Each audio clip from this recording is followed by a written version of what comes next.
Best of the red pill, female translator. When women use the word men, what they really mean is the proverbial 20% of men from whom they want commitment. Got a little upset at the way I was being treated by men and the way all my friends were being treated by men, and really women in general were being treated by men. And I'm actually going to reverse that. Not treated by men, treated by boys. And I'm tired of the men in this country not acting like men. I'm tired of them acting like little boys.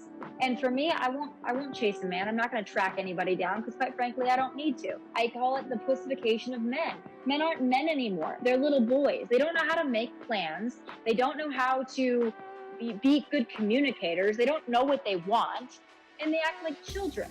No woman wants to be with a child. I don't want to be somebody's nanny. I don't want to be someone's mother. And now what's going on in this dating game is men have been conditioned to be able to go on an app and swipe and find what they're looking for, and they don't value.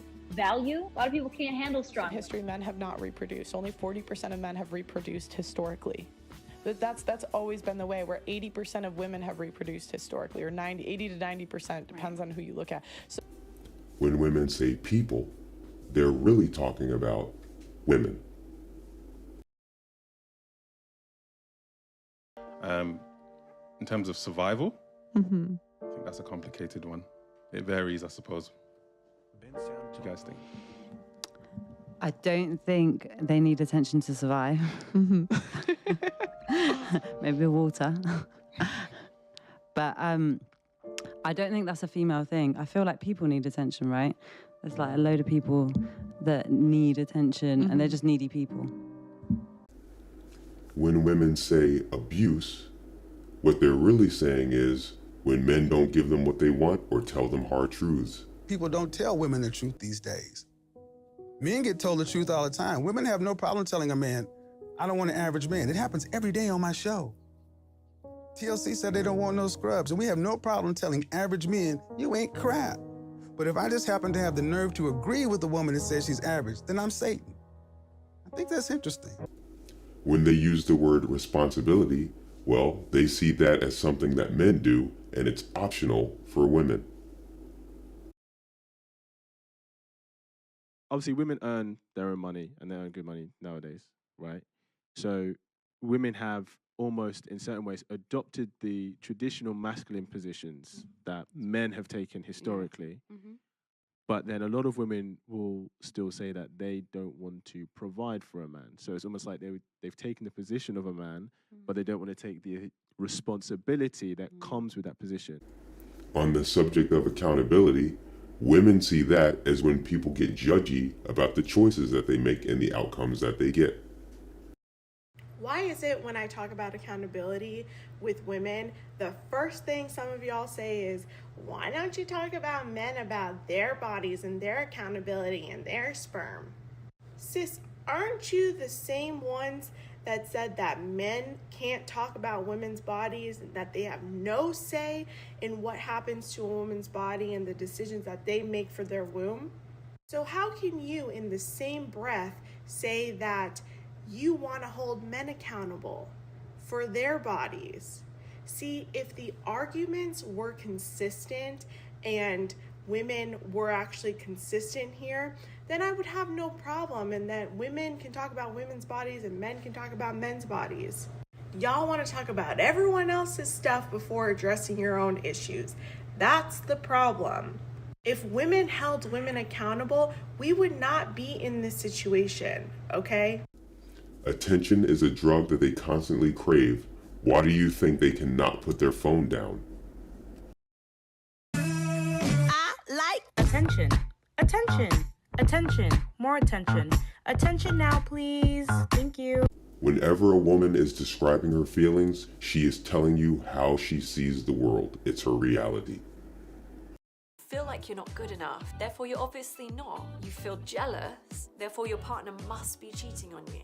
You feel guilty, therefore you must have done something wrong. Now, I've said before that thoughts are not facts, but feelings are not facts either. See, there's this thought bias called emotional reasoning, which is when your brain takes a shortcut to make sense of the world. So instead of looking at all the evidence, your brain says, I feel it, therefore it must be fact. And the problem is you buy into the feeling as a whole truth and then make your decisions based on it. Your brain is much more likely to use emotional reasoning as a shortcut when you're stressed or you're vulnerable or overwhelmed.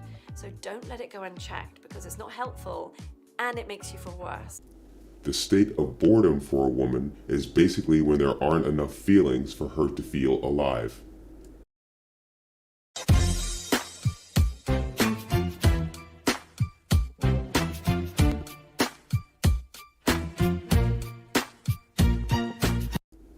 Shame is social course correction for women because they do not have an eternal moral compass.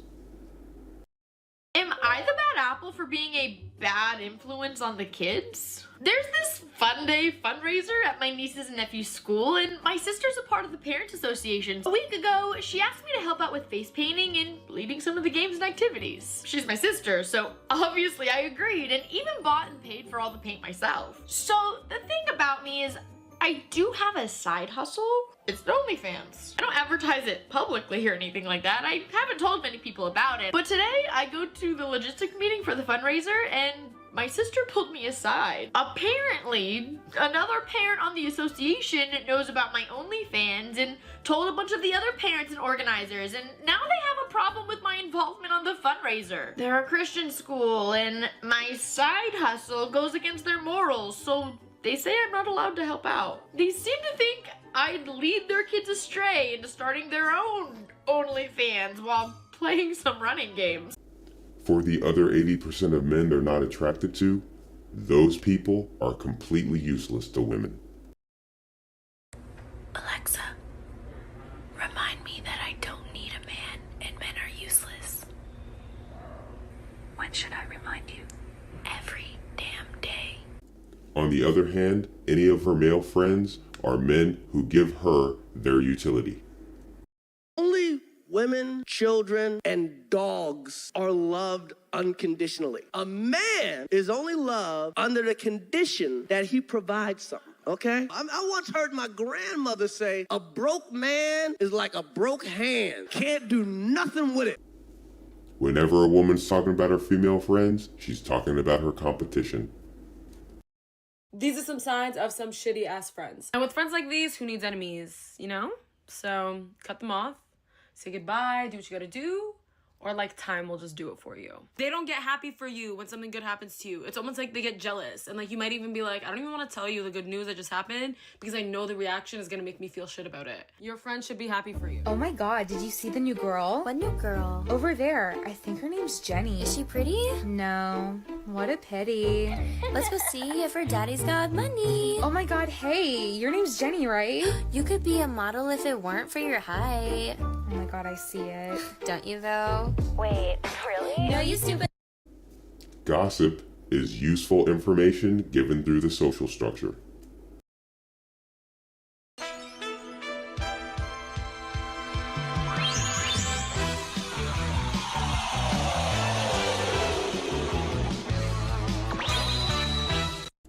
Facts, data, and statistics are almost always completely useless to a woman. I would argue sexism benefits women. Really? 100%. Why is that? Because with sexism, it adds a whole other standard and a whole other league for women. I mean, if there wasn't sexism, there wouldn't be a WNBA or a female MLS, or we wouldn't have different standards for, you know, female police officers or female firefighters, etc. I mean, actually in the UK, if I'm not mistaken, female firefighters can fail the test and still get the job, versus a man would never be able to do that. I can't think of anything sexist that benefits men, besides maybe being able to sleep with a lot of girls and being respected, but that's tough to do. This is ridiculous. Female children are nature's gal pals. You don't raise them, you hang out with them.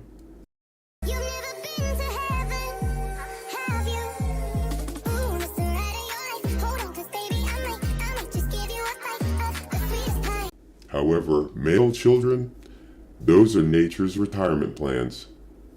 Son husbands, products of the single mother raised kid. That's basketball player kissing his mother. I have a mother. I don't kiss her like that.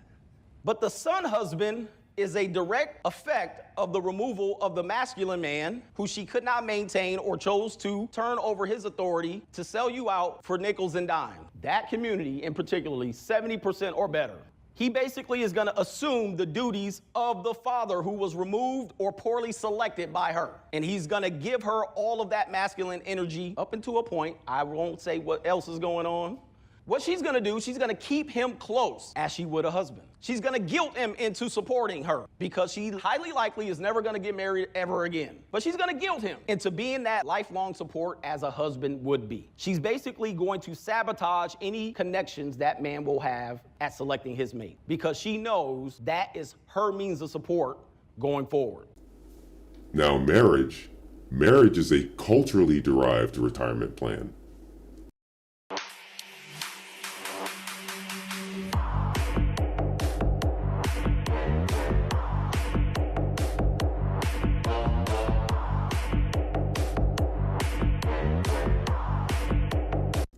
And divorce, of course, is when they cash in on that retirement plan. Can anybody explain these divorce settlements? Jeff Bezos, the Amazon founder and the richest man in the world, is calling it quits with his wife. She will receive nearly $36 billion. She'd become the richest woman in the world. Have you got the right case? Tiger Woods and his now ex-wife are divorced. She's a babysitter. We're the $250 million dollars. She's entitled to half. And he had an affair. A wedding is a great big fat party for a given woman. Oh my gosh, I would never be a bridezilla. They're crazy, right? Can't stand them. Ugh. Oh, I let my bridesmaids choose their own dresses. I mean, I'm trying to really look out for them. They all had to be similar cut, color, and style, you know, pretty similar, but I still let them pick their own. One bridesmaid did have to drop out, unfortunately. She dyed her hair, and it really clashed with the bridesmaids' dresses. So, I mean, I guess it was a mutual decision to have her not be in the party anymore, but yeah, it just didn't go. So it was for the best. We're not really talking anymore. The day's gonna go super smooth. Everybody knows where they're supposed to be and what they're supposed to do. I made timelines and spreadsheets for everybody, you know, down to the minute, so shouldn't be any issues. Should go just the way I want. Most of the bridal party did want to sit with their spouses, so to help them with that, I have the bridal party table facing where their spouses are, so it's kind of like they're with them, but we can still get really good pictures. They still don't seem happy. And when a woman's talking about her husband, that's just the nuisance necessary to get your wedding. That's what I love. Nestle Crunch. Wifehood is that glorious time when you can put all financial responsibility on someone who's not you. And this is, I feel like, a really important message to get out to men. Because I do believe that a lot of men have the perspective that you have, which is bring that 50. And I think men have to understand what that means and what you get when you expect a woman to bring 50%. Like, I can bring 50. Yeah. And I know women who can bring 60, 70. Okay. Okay? But as a man, do you really want what 50 plus brings? Because 50 plus brings a lot of energy. It doesn't bring neck energy. It's bringing head energy. And so when we talk about women being the neck, men being the head, right? Like it's bringing more head energy. And so understand that, right? If you want a woman to bring the table and then some to the table, you get what you pay for. A marriage contract to a woman is ironically both useful and disposable at the same time. Did you know that women leave men 80% of the time? And if they're college educated, it's 90. So if you get divorced, it's 80% of the time like the woman leaves. And one of the number one predictors of divorce is actually if the woman out earns the man. Oh, I love that. I actually love that. I can't lie. I actually You love that? You don't think that's kind of... No, I'm like, girl, you go get that. You go get a man and like, yeah, you go get that. Like, really? Yeah. Like, why is there like a lack of empathy for men? It's like, not a lack of empathy. It's but more there of is, a because like support of they're breaking up a family and a lifelong commitment in a home, and your reaction is you go get the bag, sis, or like I'm so happy for you, when that's actually a really that's a sad situation. Like your wife is leaving you. A prenuptial agreement is essentially like a cross to a vampire. Burn it. What? Did I say stand there and look stupid? No, I said burn it. There is no translation needed for this phrase. We need to kill all men. I am sick of being a baby factory that produces more men that will just, in the future, subjugate me. So the only answer to that is to kill male babies and just kill any man that you see, like in the street. If a woman ever uses the word fat, she's really just talking about normal weight. Yes. 5'3". And how much do you weigh? 180. That's obese. I'm sorry. Okay, that's fine. Hey, listen, I ain't doing nothing. I ain't doing nothing to fix it. I'm still eating. And you can continue to eat. But what I am here to tell you is that the reality is that men prefer not to be with obese. That's really crazy. I can't tell. For a woman to talk about fitness, both mental and physical, is essentially an impossibility. No, we're at a low. We offer less to men than ever. The average age of first men value purity and youth. Yeah. Purity, youth, beauty. Women are fatter than ever before. We're older than ever before, and we're less youthful than ever getting married, and we have more bodies than ever. So we bring less to the table than ever. To a woman, singlehood is when she's with many men intimately, but looking for something better. I like him too. He my man, he my boo, he my type, he's so cute. I want him and I want him too. To a woman, being a girlfriend is having less partners and still looking for something better. And we also make the argument that, well, women then cheat, but when they cheat, it's more of an emotional connection where for a guy, it could just be, I don't know. Yeah, I think, obviously this is also an opinion, but I think that men are more animalistic and, you know, it's Instinctual. more, yeah, instinctual. I think a woman cheats far before she cheats physically. If she is emotionally attracted to you, you know, and if she's in a relationship, that's for me, it's some form of cheating, right? Because you have someone, how can you allow that space to open up for someone else, right? And like I said, I mean, a woman can have sex with anyone, doesn't necessarily have to be invested emotionally, but I think that she will cheat way before she actually cheats physically. So would you consider that cheating if they're mentally, you know, absolutely texting other guys or? And finally, to a woman, being married is having no partners and still looking for something better. Like one in 4 marriages are sexless. 1 in 4. And so I just think if you're going to starve a man and he's begging you to sleep with him and someone comes on a platter, like, that's why I say we never talk about why the men cheat. And a lot of people will take this out of context, like I believe in cheating, but like there are times where the woman is not sleeping with the man and then he cheats, but he's not naturally inclined to. And that's a conversation we don't really have. I'm not saying it's okay, but it's almost like, what did you expect? Effort? Well, that's something that men do. Do you procrastinate? A lot of people think procrastination is a time management issue, reflecting laziness or a lack of motivation, but it's actually none of these things. The research tells us that the cause of procrastination isn't issues of self-regulation. Instead, it's actually linked to emotional regulation. Interesting, right? You'll make excuses and procrastinate when there's a risk that you might fail at something, where you're scared of the complexity or you're uncertain about how things will turn out.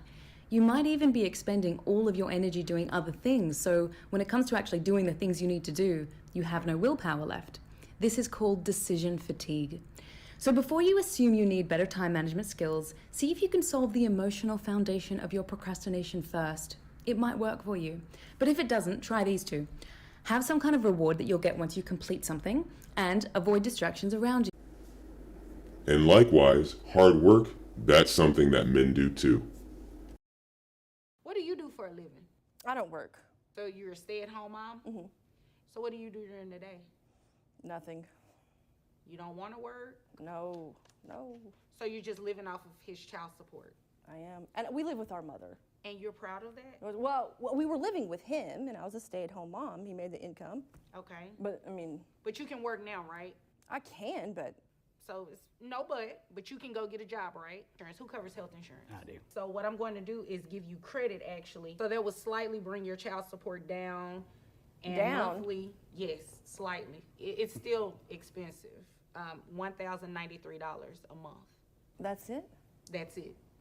Well, it would be more if you get a job. He would pay more if I got a job? No, it would be more for the child if you got a job. It's only harassment if they don't think you're cute. Samantha, I like your outfit. Thanks, Mark. I just got it. Hope you're not wearing anything underneath it either. Hey, Samantha, I like your outfit. Yuck. That's workplace harassment. Oh, I actually just heard Mark say the exact same thing to you. It's completely different. Mark is considered conventionally attractive and is also the CEO, which means he's rich. So whether it's harassment or not is dependent on how attractive you find me? Exactly. Oh, why not just standardize it across the board and make it all harassment? Because I still want some guys to compliment me. 85% of all household purchases, 65% of all consumer debt. When will women stop being shamed for their purchases? If a woman spends money on anything considered girly, she's considered frivolous and money foolish. But if a man spends the same amount on his hobbies, he's not faced with the same money shame. It would seem that women's definition of real men actually comes from our storytelling. You got more attitude than you do sense, you know that? Leave me alone, David. Don't ever let me catch you making eyes like that again. Let go of me. Hey! Should be taught to keep your hands to yourself. What? You got a crush on her? Stop, David. He's the one who wanted to get involved. Now he's involved. Stop!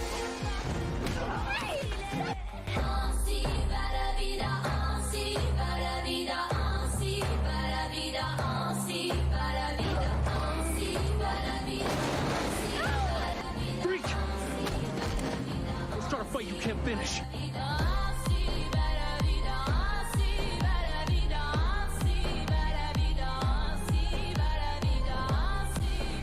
I've been fighting my whole life. That sure is how it's near you. Actually, a lot of goals for women come from movies. She looks kind. She probably